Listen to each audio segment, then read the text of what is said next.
Make it happen. Next Gen fam, NGS at home. Woo! We are back. I don't even know how I recovered from hearing from Ray Dalio, launching Momentum magazine. I needed to hit that quick meditation. And then we were right in here for Scott Harrison. Insane. I know you're all absolutely fired up. Sierra's here, Matt's here, Josh is here. Thank you so much for being here. NGS at home. We keep rolling. Team, we are so stoked for all this momentum to come in. But you know what a big piece of Momentum magazine is? It's impact. And we could not think of anybody truly on this planet that knows more about that than our next speaker here, Scott Harrison. But before we get on the stage, we got a confession to make here, just for myself. So Scott's bio, you can see it there, umbrella. Prior to starting and running Charity Water, he was a very famous nightclub promoter right here in New York City, in our back home, welcome my home. And he did reject Justin and myself from one. It was tough, but it happened. We met later though. Kidding, we were never cool enough to even know about those clubs. That's true. We're too busy working on our business out here to get into the clubs. So we're going to bring on Scott. Scott's going to deliver an incredible presentation, talk about how he didn't let us into that club. Then when we're back, we're going to have a lot of really great time for Q&A. So not only as the talk is going, drop in the comments, but once he's ready, let's get rocking and rolling.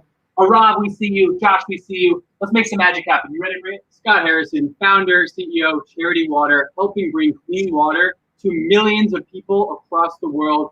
Paige, please bring Scott to the digital NGS at Home stage. Scott, welcome. How are you? All right. It's nice to be here. What's up, guys? What's up, Next Geners? This is a real honor. Thanks for having me. Thank you so much for being here. Justin and I, we're going to get lost, turn the stage over to you, and then we'll be back. So everybody listen up, get in the comments. Scott Harrison, we appreciate you tremendously and look forward to learning from you. Thank you. All right, cool. Thanks for letting me share. So, hey, everybody, I've got a bunch of pictures to share, and then really eager to jump into conversation, answer some of your questions. But I'll kind of jump into my story, where this all started for me.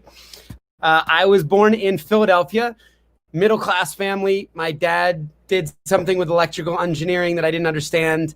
My mom was a writer for the local paper. They had me, wanted to have a big family. When I was 4 years old, they moved into this really ugly gray house in South Jersey, really for my dad to get closer to his job so that he could spend more time with me. We moved in the dead of winter, and unknown to all of us at the time, the house we just purchased had a carbon monoxide gas leak.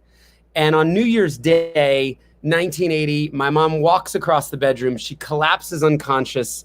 They take her to the hospital. And after a long series of blood tests, they discover huge amounts of carbon monoxide in her bloodstream. My dad and I had been getting a little sick too, but we were only sleeping in the house. She had been unpacking boxes, fixing up the basement where this leak was. So I watched my mom just become an invalid overnight. I grew up a little more context. I knew about masks for my whole life before the 3M N95 was a thing. My mom was allergic to the world. Her immune system shut down, and basically her body's ability just to fight off anything chemical just ceased. And she effectively went to living in a bubble. So I grew up as an only child, taking care of mom, doing the cooking, doing the cleaning. My parents were deeply Christian, so they raised me in the church.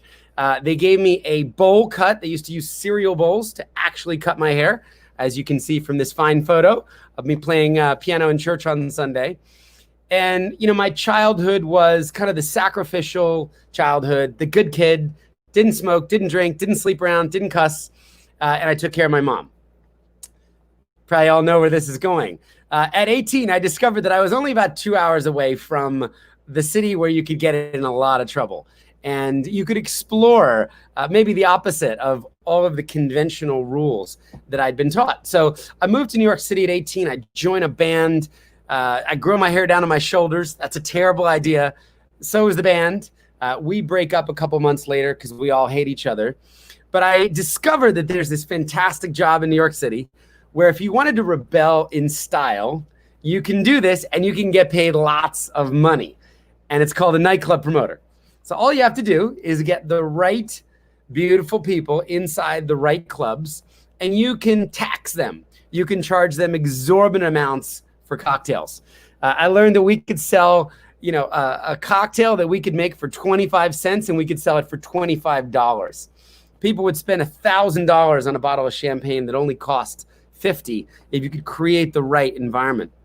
So a couple of years before I was even legally allowed inside nightclubs, I vowed to become one of the top nightclub promoters in New York City, to get to the top of the food chain and party for a living and show my parents and show all those legalistic people in the church, how life was really to be lived. I'll fast forward 10 years. This is a picture taken of me in a VIP room at one of the clubs we were working at. And what's so really sad about this photo is you'll see that I'm kind of holding out a Rolex watch pretentiously so that the club photographer, who I've never met, makes sure he gets the watch in the picture of me drinking in the VIP room. My life on the outside would have looked pretty good. I was dating girls on the cover of fashion magazines. I drove a BMW. I worked 3 nights a week. I flew around to Paris and Milan and London for Fashion Week. And we flew on private planes to vacations around the world. But inside, I was just dying. I was literally rotting inside. This would have been a picture taken, maybe later that morning after 20 lines of cocaine, maybe even after a visit to the strip club, trying to take Ambien to come down from a night of partying, and just a rage of hating who I was, hating the life that I was living, and realizing how far I'd come from my roots. So I was very lucky to get out of all this. It's a much longer story than 18 or 20 minutes will allow, but I just said I hate my life. I want to explore the exact 180-degree opposite of a selfish, degenerate, sycophantic lifestyle. I wanted to come back and discover a lost faith, a lost morality, and see where that would take me. So at 28, I sold almost everything that I owned in the world, and I started applying to the humanitarian organizations I had vaguely heard of. The World Visions, the Save the Children's, the Doctors Without Borders. And I said, I'm willing to do 1 year of humanitarian volunteer service, almost as a penance, as a payment for the 10 years that I'd selfishly wasted. And, that led me to one organization that didn't reject me, that said, we will take you on, provided you pay us $500 a month. You can have the pleasure of volunteering. And you have to go live in war-torn Liberia. So I said, this is great. Here's my credit card. I am happy to pay for the opportunity, and I'm happy to go live in Liberia as a volunteer photojournalist with a group of doctors and surgeons. So at 28 years old, I have this radical life change. I fly into post-war Liberia with 14,000 United Nations peacekeepers. At the time, this was the largest force ever deployed in the history of the world. And I discover this amazing organization, a group of doctors and surgeons and nurses who are operating on a hospital ship. 350 volunteer crew, and they are operating on this amazing ship, just bringing the best doctors and surgeons to people with no access to medical care. And I'm going to document everything that happens on this ship. I learned that Liberia is a disaster. There's no electricity. There's no running water. There's no sewage. There's no mail in the country. There's one doctor for every 50,000 people in the country. People are living in bombed out apartment buildings. They're living in houses that were once beautiful, but had been ruined by the war. Our doctors were there to help. So we would put up these flyers, and we would say, hey, if you've got a giant facial tumor, if you've got flesh-eating disease, if you were burned during the war, if you were born with a cleft lip or a cleft palate, please turn up on this day and our doctors might be able to help you. And my third day in Africa, I took this picture of the 5,000 people that responded. They came with facial tumors. They came from neighboring countries. They came just to see a doctor, many of them bringing their children with them, bringing loved ones. And the problem was 5,000 people came, but we could only help 1,500 people. The first child that I met that day was a 14-year-old boy named Alfred, and he was suffocating to death on his own face. He had a benign tumor, and it was just sucking the life out of his face. And this was his mom. His mom said, 4 years ago, my son was completely fine. Here was a picture of him at 10. And there was no doctor to take him to when this growth started happening on his face. And 4 years later, the tumor left unchecked was killing this boy. It was suffocating him. We were there to help Alfred and 1,500 more people just like him. And a couple days later, I got to watch an 8-hour surgery as doctors removed Alfred's tumor. They threw it to the side. And a couple weeks later, I got to take him home with his new face, and I got to watch him heal. And it was a life-changing experience for me. And this was what we did every day on that ship. That year, I took 50,000 photographs. We had 1,500 people come on the ship whose lives we were able to transform through medical intervention. Doctors who had just selflessly given of themselves to serve others. The second tour, so I went back to Liberia for the next year, and that's really where I learned that dirty water was the cause of so much of this sickness. It was making people sick. And as I would go into the villages, I would see that people were drinking from swamps. They were drinking from ponds. They were drinking from rivers. People were drinking water I would never give to a dog, to an animal. And I learned that half of the country not only didn't have clean water to drink, but half of the disease in the country was actually directly caused by unsafe water and a lack of sanitation, simply a lack of toilets. And as I was sharing these images, girls like Hawa, a 13-year-old I met, who had known this swamp as the only source of water she had known her entire life, for drinking, for bathing, for washing her clothes. I just started to put this together and talk to the doctors about it and said, who is doing something about the water crisis? We are turning away sick people, but so many of them don't even need to be sick. And what was amazing was that the doctors, the surgeons, they all encouraged me to follow this passion. They said, it seems like you're interested in providing clean water to people. One said, you could play doctor to millions and millions of people just by providing them with the most basic health need. The chief medical officer said, you could help more people than I ever could if you focused on water.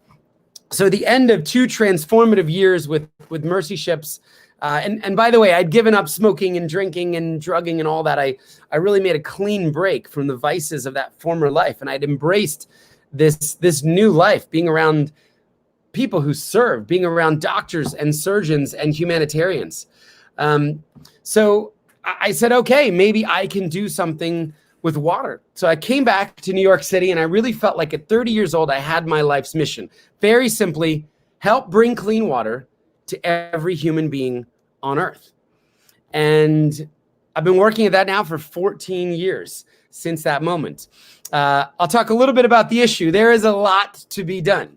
This is a big problem. As we sit here, wherever we are right now, 785 million people don't have clean water to drink. Just think about what maybe water has meant to you during a time of COVID-19, your ability to wash your hands or wash the hands of your loved ones, your elderly, maybe children around you. But yet a tenth of the world, 1 out of 10 people, can't even keep themselves safe. They don't have clean water anywhere near their lives. And 80% of those people live in rural areas. And if you were to come with me to travel around the world, I've now been to 69 different countries. I've been to Ethiopia 31 different times. And this is what I see. I meet kids like John Bosco out in the rural areas who are drinking water we couldn't even imagine. I meet girls like this in Honduras, just drinking from a river that flows in front of her shack. And I started learning about all the diseases directly related to water. I didn't know at the beginning, but as I researched it, found 26 different waterborne diseases. You've all heard of E. coli. You've all heard of cholera. These are things that are deadly. They are lethal. So many children under the age of 5 simply die of diarrhea because the cure for diarrhea is hydration. The cure for dehydration is just clean water. And so many children just dying of preventable waterborne diseases.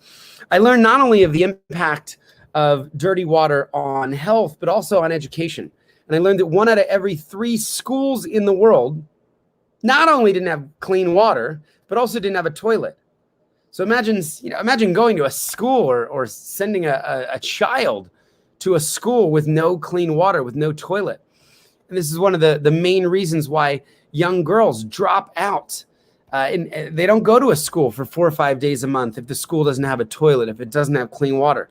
And so many of them drop out, and then it's just their job to walk in the hot sun with 40 pounds of dirty water on their back, not getting educated, not getting the chance to lead their community or their country forward towards progress. I guess the third thing I'd say is that in all my travels around the world, and almost a decade and a half now with this issue, it is exclusively an issue that impacts women and children. No matter where I go, it's never the men that get the water. It's never the boys. It is the women and the children, the women digging in the sand, hoping to find water for their family at the bottom of a riverbed, like this woman in Eastern Kenya, or literally afraid of crocodile attacks, like these 2 women getting water from the Tana River, naming friends who had come here and had been dragged off by crocodiles and never seen again. But they said, where else do you want us to go? This is the only source. So it's a huge problem. It's a human problem. The suffering associated with the lack of clean water globally is even hard to fathom. But the good news is it's a solvable problem. And there's not a single person on earth right now we do not know how to help. There are a lot of problems we don't know how to solve. We don't have a vaccine. We have billions and billions of dollars and some of the smartest people in labs working on a COVID-19 vaccine. We're just not there yet. But water's not like that. We are there. There is not a single person out of the 785 million people that we don't know how to help, definitively. There's no one-size-fits-all solution. There's no silver bullet. But over the last decade and a half, Charity Water has employed now 11 different technologies to get people clean water. I'll show just a few here on screen for the sake of time. I'll just share one. In some villages, we're able to drill wells for about $12,000. For about $40 a person, we're able to tap into the clean groundwater underneath that village. And you may ask, well, why aren't they doing it themselves? The community doesn't have access to $1 million of drilling equipment, of rigs, of $200,000 compressors and support trucks, and access to the local hydrogeologists who know how to drill, who know how to find and protect that water. But when we're able to bring in the locals, the infrastructure, we're able to create these amazing moments of clean water.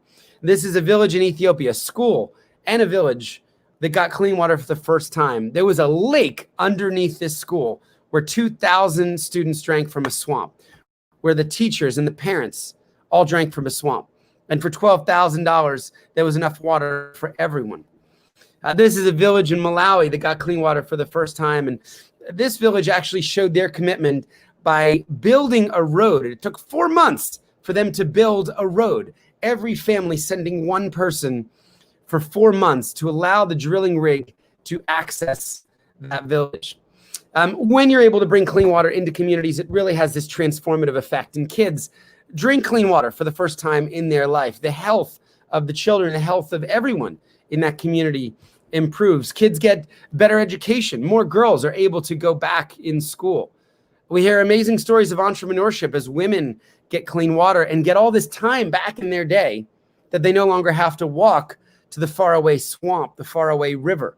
We hear stories of entrepreneurship, women selling rice at the market, selling peanuts, starting small businesses. We hear stories of women spending more time with their kids, leading their families and their communities forward. Probably one of the best things about working on this issue for now almost 15 years is the fact that no matter what your religious views are, no matter what your political views are, everyone can agree on clean water, right? Everyone can agree that clean water is a basic need. No one watching this says, hey, we really hope that kid drinks the dirty water on the left and dies of parasites or dies of worms. So it's actually a really unifying topic. It's not political. It's not religious. It's not divisive. Everybody can come together and fight for clean water. And that's allowed us to build a really vibrant and diverse, energetic community all around the world. Okay, before we go into questions, I'll just talk a little bit about kind of the Charity Water story and how we have tried to execute on that mission of clean water. So the mission, again, very simple. I think everybody can watch this and say, I believe people need clean water to drink. What I realized 15 years ago when I started was that most people, though, however they could sign up for an ideological, I'm going to mess up the word, but sign up for the idea, the ideology of people getting clean water. They didn't trust the system. They didn't trust big charities. And I would just hear cynicism and skepticism.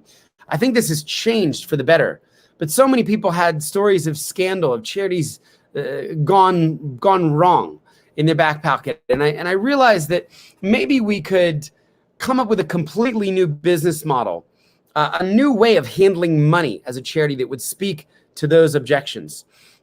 This may surprise you, but 70% of Americans believe charities waste their money, right? It's like you had one job, use the money to execute the mission, but 70% of people feel that charities are failing at that one job, using money well. So Charity Water had this big idea. I said, what if I could promise that 100% of all donations would go directly to build these water projects and get people clean water? That the public would never pay for overhead. They would never pay for salaries. They would never pay for office costs or for flights. I would literally open up 2 separate bank accounts and get a small group of people to pay for overhead. The second thing was we would use locals in each of these communities to actually get the work done. Nobody like me should be flying around Africa or India, with a hard hat on trying to drill a well. The work, for it to be culturally appropriate, for it to be sustainable, it must be led by the locals in these countries where we'd be working. They would be getting the credit. They would be the heroes. We'd be providing the capital, but they would be scaling, hiring more local hydrogeologists, getting more trucks and drilling rigs, and leading their communities and countries forward. So 2 very different things at the time to a lot of business models. We launched campaigns that maybe sometimes were a little edgy, just trying to get people to think differently about the absence of water. We put disgusting water in baby bottles and said to parents, imagine if you had to give your child potential death every day. You'd literally potentially kill your child every day.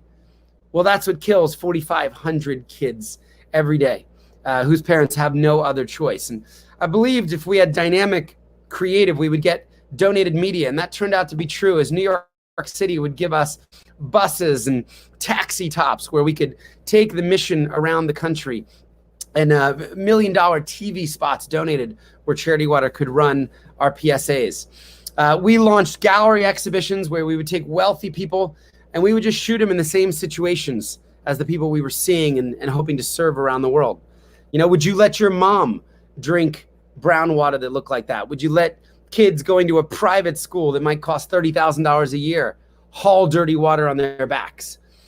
We built a community on social media. We were the first charity to get 1 million followers on Twitter. We were the first charity to use Instagram and just always look for ways to celebrate the diversity and the amazing things our community was doing to further the cause of clean water, to raise awareness, to raise money, to bring the best of themselves, their creativity, their passion to this issue. So we said, look at them. This isn't about us. Look at the people that are making Charity Water possible. We tried to just, long before it was cool to be transparent, this was a core pillar we were built on. We said, we will prove every water point on Google Earth and Google Maps. If Charity Water funds 1 well or 1 million wells, anyone in the public would be able to see those GPS coordinates, to see the satellite images. We just wanted to really build the most hyper-transparent charity the world has ever seen, and hold ourselves accountable to results and even to the sustainability. Something I'm really proud of, a few years ago, we won a $5 million innovation grant from Google to begin creating a sensor to connect our wells to the cloud.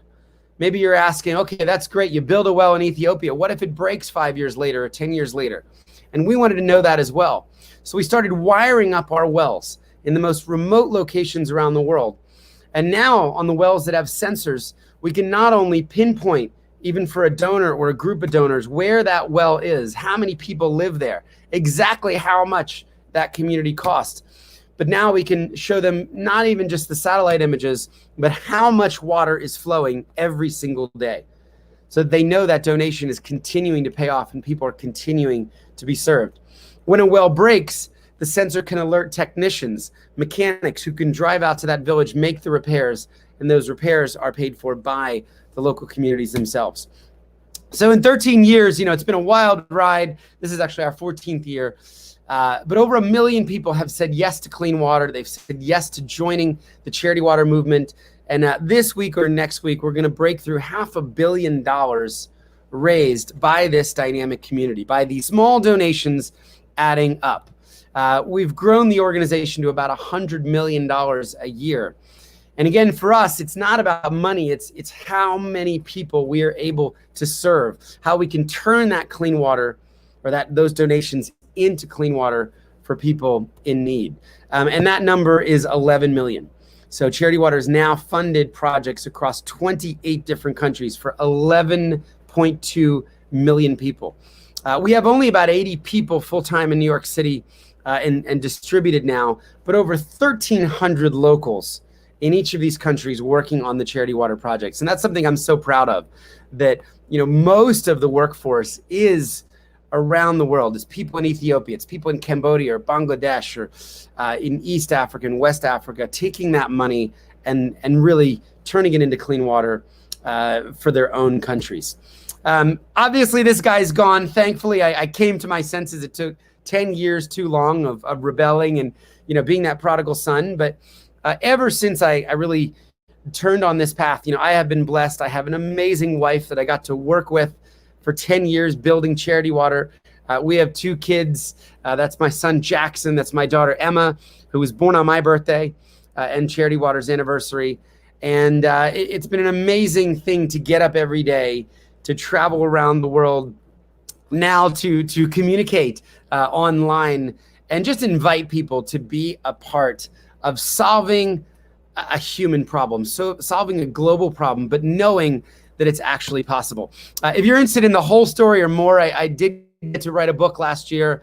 I wound up giving away all the advance with Penguin Random House and all the proceeds, so I don't make a penny if you buy this book. It all goes to Charity Water.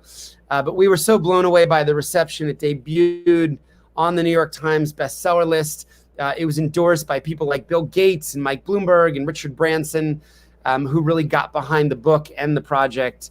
And I tried to write it as a little bit of a playbook for social entrepreneurship.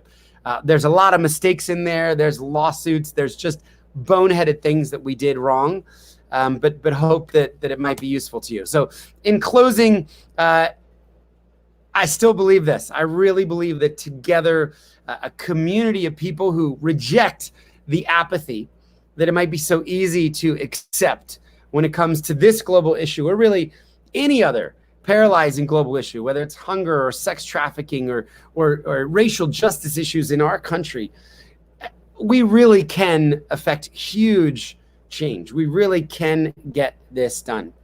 So no hard ask here, but if you are able, we have an amazing community called The Spring. Think of this as Netflix or Spotify or Amazon Prime monthly, except 100% of whatever you might be able to contribute monthly goes directly to help people get clean water. And we have now built this dynamic community to include people across 113 countries. We are pretty active in sending people notifications about where their money is going, tracking lifetime impact of donations and tracking this impact all around the world. And again, that's my one ask. If you would like to join Charity Water on the mission, learn more about The Spring, we actually set up a special link just at charitywater.org/nextgenhq, where you could learn more, you could join, and we'd even be able to track the impact of this community.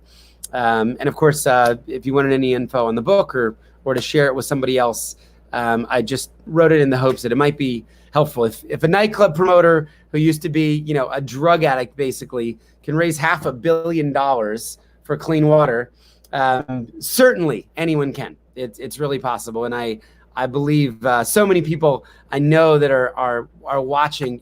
There are things that you are so passionate about, things that are not okay on your watch, and I would just encourage you to think big.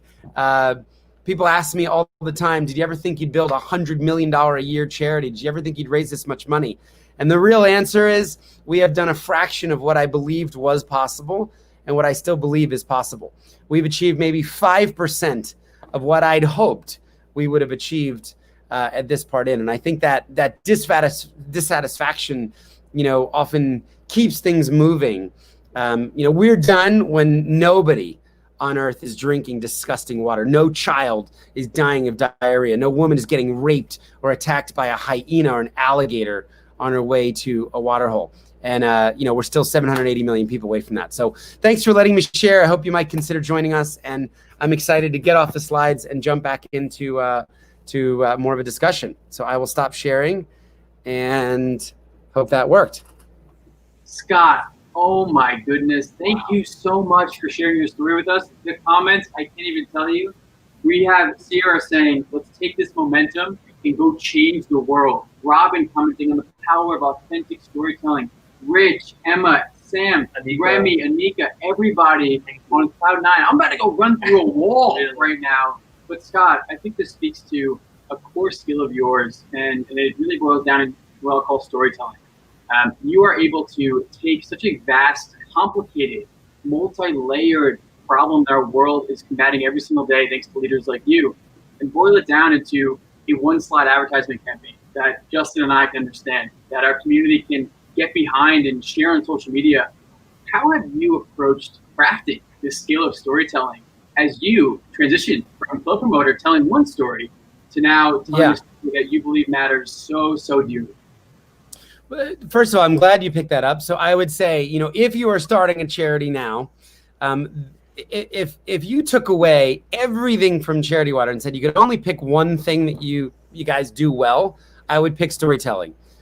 We wouldn't need the 100% model. We wouldn't need, good UI, UX, payment pages.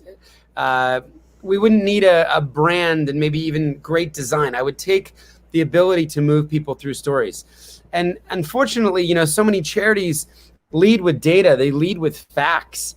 I came across this crazy New York Times story once that looked at, I'm not going to call them out, but a very big global organization that we all know that does good work in the world. And somebody looked at the PDFs that they posted on their website, and they found 89% of the PDFs had received 0 downloads. 90% of the work was in vain. And these are white papers by, established academics on the global problems around the world. But I think, a story of a woman in Uganda who got clean water for the first time from a charity water well, who said to our team, this clean water, for the first time in my life, I feel beautiful because I finally have enough water to wash my face and my body and my clothes. And I used to have to walk a far distance. And because I could take so little water, I put my family first. And my husband used the water and my children used the water. And I never felt clean. But that's the sacrifice Ugandan women make. That's what we do for our families. And she said, now I don't have that problem. I can take all the water I want. And I finally feel beautiful because my face is clean and my body's clean and my clothes are clean. That's just such a different way of maybe, empathizing or connecting, right? We all want to feel beautiful. We all want to feel clean. We all want to take care of our families, rather than 785 million people, 52% of disease, 4,500 kids die under the age of 5. I could give you statistics that would, so I think the storytelling is really important. I don't know. It's hard to teach. I was telling a story for 10 years in the nightclubs that if you got past the velvet rope, if you were seen in a room with an actor or a musician, then your life had meaning. If you had Cristal on your table versus Dom Perignon, then you were more important. It was just the wrong story. So I was very fortunate to maybe redeem that gift and tell a much more redemptive story that actually helped people, inviting people to be compassionate and generous, and then actually, leading to not, getting people wasted at the end of a 5-hour evening, but that the energy of that support turning into clean water for people. Scott, in your answer about storytelling, telling us a story I am absolutely engaging with, as Rich is saying here. Once you engage, you really have the audience. Jordan sharing some great references. As we look towards the end of our time here, Scott, how is Charity Water going to sustain after you have continued to move on? Because right now you bring so much of your personal brand to Charity Water. You are out here, you're speaking to audiences, and we love your story. We could hang out with you all day. How are you building an organization, a movement, a framework that this can continue moving on? Well, first of y'all, I'm not that old, okay? I mean, I'm 44. You got some time, a little bit. I don't know what the retirement age is, but I think I have like 21 years until I can even 21 years, tap into the 401k. So, God willing, health permitting, I might have 2 more decades. That's a joke. It's a really serious question. And, I do a lot of work with major donors, right? I'm out there making the $10 million ask, the $5 million ask. I'm often, trying to win a huge corporate business or a foundation business. That's why I'm so passionate about the spring, because there are 52,000 people around the world that are giving an average of $30 a month, right? It's 2 Netflixes a month as a charitable donation. And they are signing up for the mission. And, maybe they found out about Charity Water through my story or a video online, but we have a huge team. Our partners in the field are communicating directly with those spring members. It's not me kind of feeding that beast. It's a real team effort. We just had a Zoom call with our head of programs with all of our, a bunch of our spring members, hundreds of people giving monthly who wanted to hear from others in the Charity Water organization. They're like, okay, great. The nightclub thing, that's cool. How is it actually happening? How is COVID-19 affecting work in Uganda or Cambodia or India?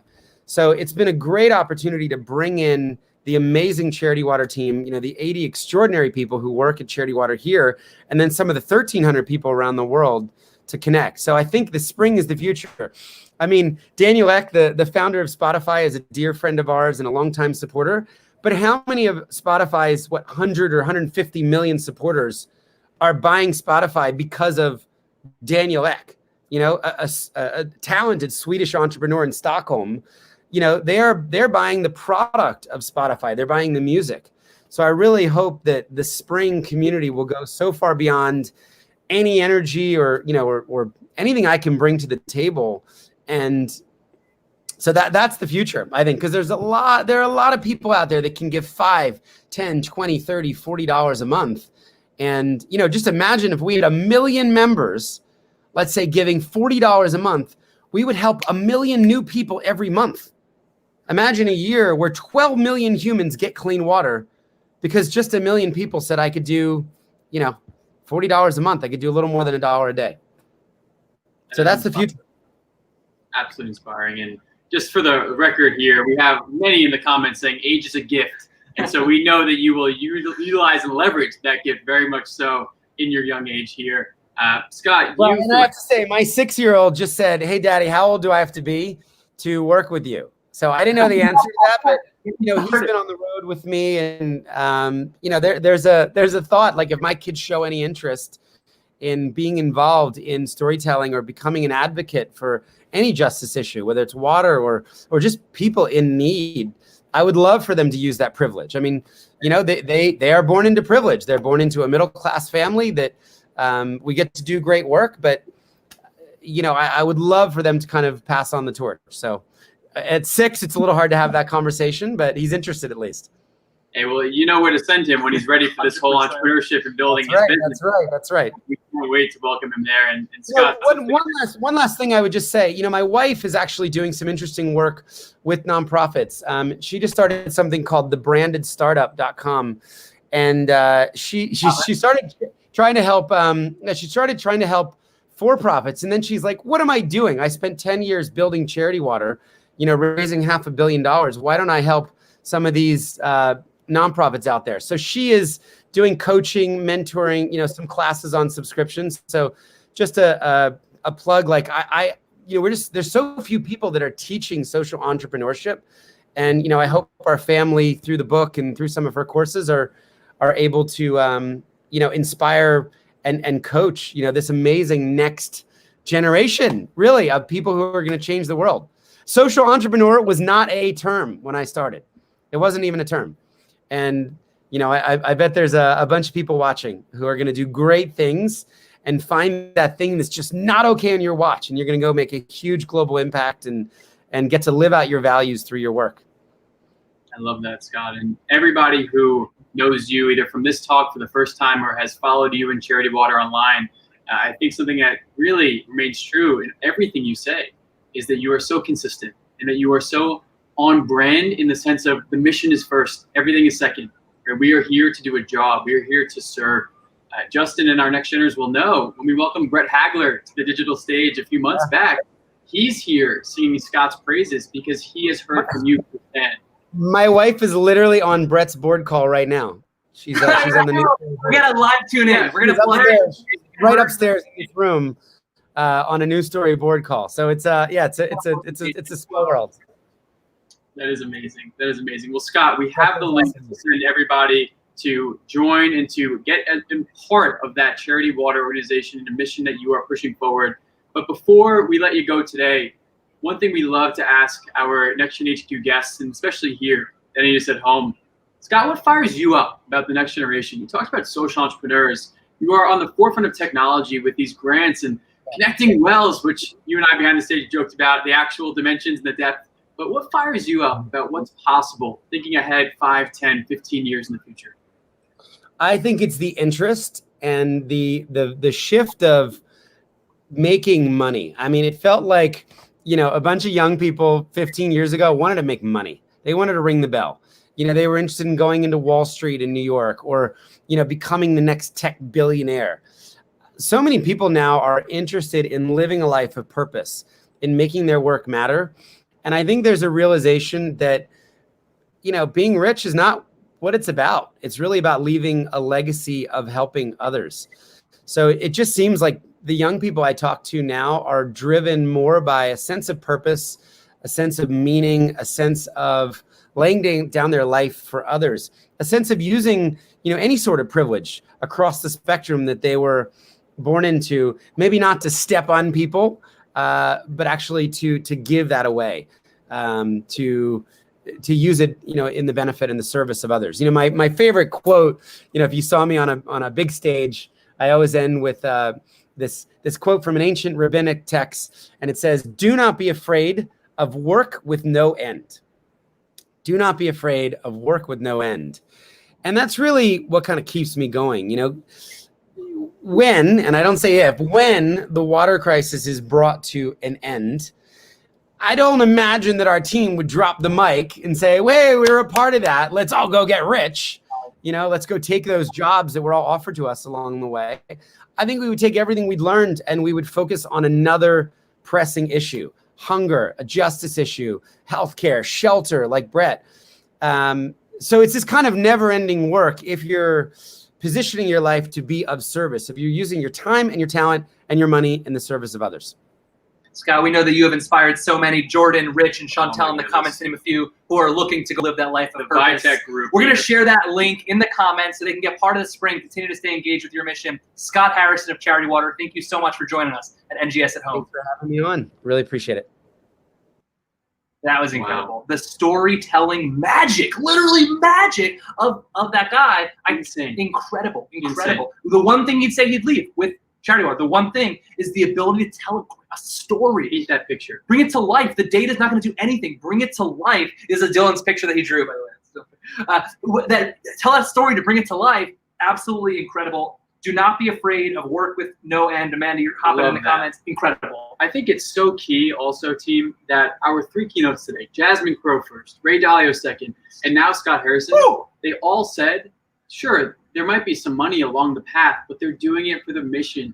It's what wakes them up in the morning. It's what allows them to go to bed at night. So they get ready to wake up at 4 a.m. the next day because they're so fired up. This is what they were put here to do. As everyone out there knows, it's your life. What are you doing? What are you going to do? There's no waiting around. We love that. We're so thankful for Scott. We want to give you a quick overview of what's going on. So right now, you have a little bit of time. In like 3 minutes, Carol Ergang, the branding visionary of all visionaries, is going to do a live session with Next Gen HQ's Rachel Gross, our Director of Community. You're going to find that in the event schedule thing. Additionally, continue to go to the breakouts. Marcus Colston, Umbrella. We have so many. Watch that video. Umbrella. Go watch some of these videos. Jason Pfeiffer, Umbrella. Go connect with these amazing Patrick leaders. Lee, Go Ryan watch Tomatoes. them and then connect with them. Shoot the speakers. They're Umbrella as well. Brandon Steiner, to connect Umbrella. with Umbrella. From there at 5:15, Dylan, gonna be back here with Kim Perrell talking about pitch at home. You want to find out which startup won 5K? And just working most incredible things. 5:15, we're gonna be back. We're giving out some stuff. We're giving out $5,000. It's gonna be awesome. So Carol hopping on. Hop Umbrella. Our speakers. Our speakers are Umbrella. Chat us. So hop Umbrella before I destroy this thing. Let's have a good time. We appreciate you. We will see you very, very soon. Get your Shark Tank hats on. We're coming back to you live very shortly. Enjoy, Carol Ergang, DG, JL.